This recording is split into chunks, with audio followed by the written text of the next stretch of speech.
केरल में स्थानीय निकाय चुनाव के लिए क्या कुछ आंकड़े यहां पर निकलकर सामने आ रहे हैं और केरल के आंकड़ों की बात करें तो हैदराबाद के बाद क्या केरल में बीजेपी कुछ बड़ा कर पाएगी।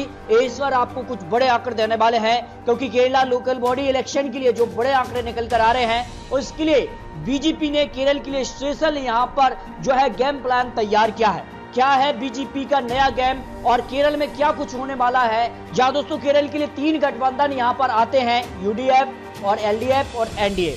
अब किसका पलड़ा यहां पर स्थानीय निकाय चुनाव में भारी नजर आ रहा है क्योंकि 2021 में केरल में विधानसभा चुनाव भी होने वाले हैं। केरल में जो स्थानीय चुनाव किए जा रहे हैं इनको सेमीफाइनल माना जा रहा है। जहां केरल की अगर बात करें तो 8, 10 और 14 दिसंबर को यहां पर 3 चरणों में वोटिंग होगी और इसके नतीजे 16 दिसंबर को आने वाले हैं। लेकिन इससे पहले अगर बात करें तो 1199 स्थानीय निकायों पर जो चुनाव किए जा रहे हैं किसका पलड़ा इन पर भारी है क्योंकि इन्हें काफी महत्वपूर्ण माना जा रहा है। और हैदराबाद के बाद अब बीजेपी का लक्ष्य जो है केरल, यहाँ पर पश्चिम बंगाल और यहाँ पर जो अन्य राज्य है इन पर बीजेपी की काफी पैनी नजर है। इसमें अगर बात करें 9 से 41 ग्राम पंचायत, 152 ब्लॉक पंचायत और 14 जिला पंचायत और 86 यहाँ पर नगर पालिका और 6 निगम। जहां दोस्तों केरल निकाय चुनाव के लिए बीजेपी ने खास प्लान तैयार किया है। इस प्लान के तहत जो है केरल निकाय चुनाव में मुस्लिम ईसाई उम्मीदवारों पर बीजेपी ने दांव खेला है। और यहाँ पर बात करें तो केरल में स्थानीय निकाय चुनाव में 3 चरणों में जो वोटिंग हो रही है इसमें अगर बात करें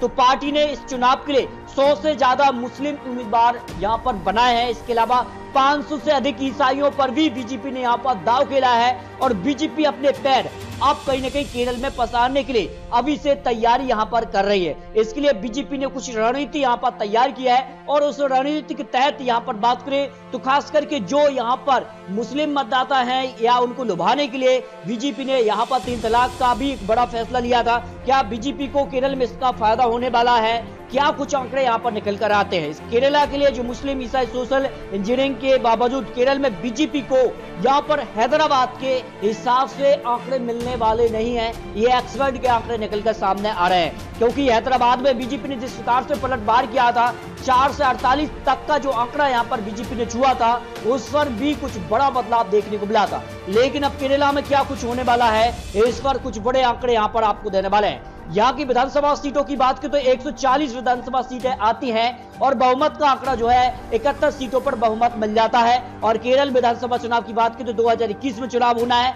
और इससे पहले केरल के लिए जो यहाँ पर कह सकते हैं निकाय चुनाव किए जा रहे हैं ये भी काफी महत्वपूर्ण माने जा रहे हैं। इससे पता लगेगा कि केरल के लिए जमीनी स्तर पर किसका पलड़ा भारी नजर आ रहा है। विधानसभा चुनाव में तो बीजेपी को सिर्फ 1 सीट ही हासिल हुई थी, लेकिन क्या यहाँ पर विधानसभा चुनाव 2021 में बीजेपी कुछ बड़ा कर पाएगी और यहाँ पर निकाय चुनाव में क्या कुछ आंकड़े निकल कर आ रहे हैं इसकी जानकारी भी आपको देते हैं। जहां दोस्तों केरल में इससे पहले जो उपचुनाव 1 सीट पर किया गया था इस पर यहाँ पर बीजेपी को कामयाबी मिली थी। हालांकि बीजेपी इस सीट को जीत नहीं सकी थी लेकिन कहीं ना कहीं जो वोट शेयर था वो कांग्रेस से ज्यादा बीजेपी को यहाँ पर वोट शेयर मिला था और इसका फायदा क्या बीजेपी को अब स्थानीय निकाय चुनाव में मिलने वाला है इस पर भी कुछ बड़े आंकड़े आपको देने वाले हैं। जहां दोस्तों 2015 केरला लोकल बॉडी इलेक्शन जो रिजल्ट था उसके आंकड़े आपको दिखाते हैं किस प्रकार के आंकड़े थे और इस वक्त क्या कुछ आंकड़े अब बनते नजर आ रहे हैं। यहाँ पर बात करें तो जो ग्राम पंचायत के लिए जो आंकड़े बने थे 2015 लोकल बॉडी इलेक्शन यानी केरला के लिए 2015 में चुनाव किए गए थे उसके परिणाम आप देखें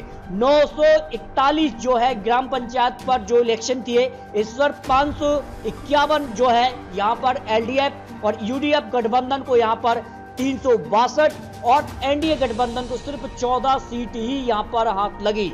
यानी अब एनडीए का पलड़ा यहाँ पर क्या भारी होगा।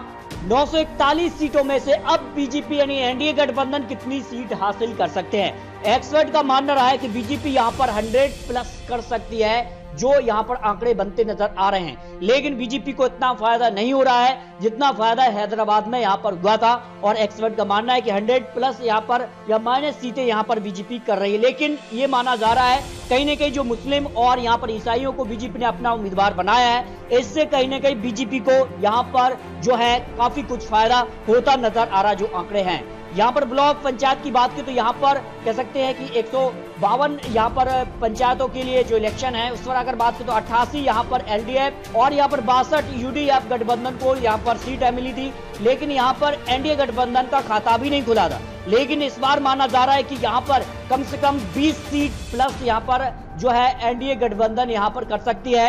यानी केरल में बीजेपी को यानी एनडीए गठबंधन को फायदा होता नजर आ रहा है, लेकिन इतना फायदा नहीं है जितनी वो यहां पर अपेक्षा कर रहे हैं। और 2021 में क्या वो सरकार बना पाएंगे, इसके भी आंकड़े आपको आगे यहां पर देने वाले हैं। यहां पर बात करें डिस्ट्रिक्ट पंचायत के लिए जो आंकड़े हैं, और यहां पर बात करें तो 14 यहां पर जो कह सकते हैं कि डिस्ट्रिक्ट पंचायत के लिए इलेक्शन है। इस वक्त 7-7 पर एलडीएफ और यूडीएफ गठबंधन ने जीत हासिल की, लेकिन यहां पर एनडीए गठबंधन का खाता नहीं खुला था। लेकिन इस बार कम से कम सीटें यहां पर एनडीए गठबंधन के खाते में भी जा सकती हैं। कुछ फायदा यहां पर यानी प्लस सीटें एनडीए गठबंधन कर सकता है, जो एक्सपर्ट के आंकड़े निकल कर आ रहे हैं। यहां पर नगर पालिका की बात करें तो यहां पर 87 सीटों पर चुनाव हो रहा है। उसमें अगर बात करें 2015 में जो है 45 सीटें यहां पर एलडीएफ और यूडीएफ के खाते में, 40 सीट यहां पर गई, लेकिन एक सीट यहां पर एनडीए गठबंधन के खाते में गई। लेकिन इस बार अनुमान है कि यहां पर एनडीए गठबंधन को कम से कम 10 सीटें यहां पर प्लस हो सकती हैं,